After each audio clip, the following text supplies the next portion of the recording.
देखिए, हम समझते हैं कि जो दफ़ा 370 और 35 से हटाने के बाद जो मरकज़ी सरकार के बुलंद बांग दावे थे कि ये बहुत बड़ी रुकावट है तरक्की में, वो बिल्कुल गलत साबित हो रहा है। एक तो पहले ही लोगों की पगड़ियाँ उछाली गईं, लोगों का तशख़्ख़ुस छीना गया, और उसके बाद जो तरक्की का ढोंग ये मचा रहे हैं, बता रहे हैं। यहाँ का जो भाईचारा है, कहीं ना कहीं उस पर भी जो हिंदू मुस्लिम इकट्ठे रहते हैं, उस पर भी कहीं ना कहीं जो कम्युनल जमातों का जो जमावड़ा है, वो उस पर भी अटैक करना चाहते हैं। भाई बहनों को आपस में लड़ाना चाहते हैं, गुजर पहाड़ी करना चाहते हैं, कश्मीरी गुजर करना चाहते हैं। तो ये सही नहीं है, और मैं समझती हूँ कि इससे कुछ हासिल होने वाला नहीं। यहाँ भी खौफ है, यहाँ भी डर है कि बात करेंगे तो पकड़ के ले जाएंगे हम। नहीं, वो तो रोज़ ही जब भी मुझे कहीं जाना होता है तो उनकी मर्ज़ी नहीं होती है तो बाहर से ताला लगा देते हैं, गेट पे बंद कर देते हैं। तो हम क्या कर सकते हैं? आपके पास तो आप ज़बान अपनी इस्तेमाल कर सकते हो, अपना कलम इस्तेमाल कर सकते हो, बाकी तो प्रोटेस्ट का तो सवाल ही पैदा नहीं होता है। अभी आप मुल्क में देखिए, जहाँ बदतर से बदतर हालात भी हैं, वहाँ भी लोग आके प्रोटेस्ट करने का हक़ है उनको। तो यहाँ तो आपको प्रोटेस्ट करने भी नहीं देते। अगर आप पीसफुल प्रोटेस्ट करना चाहें किसी चीज़ के ख़िलाफ़, उसकी बात भी नहीं करने देते हैं, और जब भी इनका दिल चाहता है तो नज़रबंद कर देते हैं। तो क्या ये तो ज़्यादा जो मरकज़ी सरकार का जो ज़्यादा ज़ोर है वो दिखावे पे है।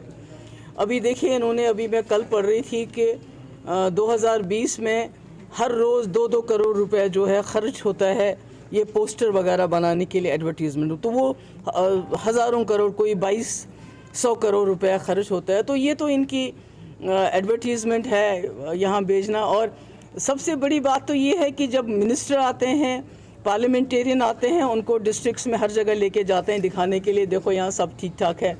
जो कब्रिस्तान की खामोशी है, उनको लगता है ये जो है यहाँ नॉर्मल सी है। मगर जब हम निकलना चाहते हैं, कहीं जाना चाहते हैं, या यहाँ तक कि डीडीसी मेंबर वैली में कहीं जाना चाहते हैं, तो उनको बोलते हैं हालात ख़राब है, सिक्योरिटी रीजंस की वजह से हम आपको बाहर जाने नहीं दे सकते। तो इससे आपको खुद ही अंदाज़ा लगाना चाहिए कि जम्मू कश्मीर के हालात इस वक्त भी कैसे हैं, और किस तरह ये यहाँ की खामोशी का मतलब नॉर्मल सी निकाल के बाहर के लोगों को गुमराह करना चाहते हैं। मैडम, जो करप्शन दिन ब दिन बढ़ रही है, तो इस वजह से बिल्कुल सही फरमाया आपने कि करप्शन बहुत ज़्यादा बढ़ रही है हर डिपार्टमेंट में। इतनी ज़्यादा, मैंने पहले भी कहा, अगर पहले 10% या 20% करप्शन होती थी, अब 50% से पहले काम ही नहीं निकलता है। और इसमें सबसे ज़्यादा जो गरीब पिस रहे हैं, जो सबसे ज़्यादा उन्हीं का काम पड़ता है, छोटे ऑफिस से लेके बड़े ऑफिस में, तो गरीब इसमें पिस रहा है। हर चीज़ में करप्शन में, अगर यहाँ तक कि राशन कार्ड बनाना हो उसमें भी करप्शन होती है। नहीं, वो तो आप उनसे पूछ सकते हैं जो सिक्योरिटी के लोग हैं। हम तो रोज़ सुनते हैं एनकाउंटर हो गए, हम तो रोज़ सुनते हैं कोई ना कोई पुलिस का हमारा बंदा, हमारा जो चाहे वो सरपंच हो, कोई ना कोई मारा जाता है, और रोज़ एनकाउंटर होते हैं, रोज़ मिलिटेंट मारे जाते हैं।